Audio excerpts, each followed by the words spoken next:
Friends, இன்றைக்கி simple and டேஸ்டியாக ஒரு வெஜ் சாண்ட்விச் எப்படி செய்யறதுன்னு பார்ப்போம். அதுக்கு தேவையானது வந்து கேரட் கொஞ்சம் சீவி எடுத்துக்கோங்க, ஆனியன் ஸ்லைஸ் பண்ணி எடுத்துக்கோங்க, டொமேட்டோ ஸ்லைஸ் பண்ணி எடுத்துக்கோங்க, குக்கும்பர் ஸ்லைஸ் பண்ணி எடுத்துக்கோங்க, கேப்சிகம் அண்ட் பீன்ஸ் கொஞ்சம் ஸ்லைஸ் பண்ணி எடுத்துக்கோங்க. நெக்ஸ்ட் பட்டர் எடுத்துக்கோங்க, மைனஸ் ஒரு பாட்டில் and tomato sauce, chilli sauce, bread.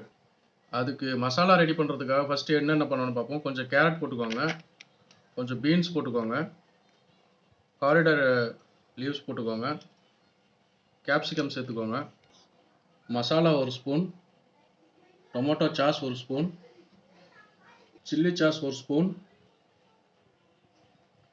Minus ஒரு ஸ்பூன். இது எல்லாத்தையும் சேர்த்துட்டு நல்லா மிக்ஸ் பண்ணிக்கோங்க. நல்லா ஃபுல்லாக பிளண்டியாக வர்ற வரைக்கும் மிக்ஸ் பண்ணி. நெக்ஸ்ட்டு ப்ரெட் எடுத்து மைனஸ் அப்ளை பண்ணிக்கோங்க மேலே. இப்போ இப்படி நல்லா ஸ்ப்ரெட் பண்ணிட்ட பிறகு நம்ம செஞ்சு வச்ச மசாலாவை எடுத்து நல்லா ஸ்ப்ரெட் பண்ணிக்கோங்க ஃபுல்லாக, ப்ரெட் ஃபுல்லாக.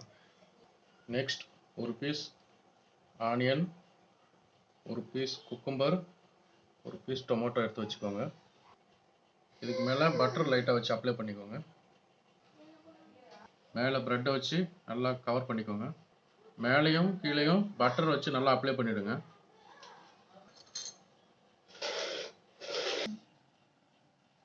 இதுதான் sandwich maker. First butter apply பண்ணி ப்ரீஹீட் பண்ணி வச்சு ரெடி பண்ணி வச்சுக்கோங்க.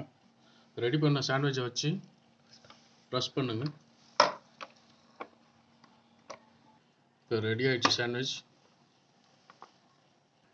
இப்போ simple and tasty veg sandwich ready ஆகிடுச்சு. நீங்களும் வீட்டில் ட்ரை பண்ணி பாருங்கள். பிடிச்சிருந்தால் லைக் பண்ணுங்கள், சப்ஸ்கிரைப் பண்ணுங்கள் நம்ம சேனலை.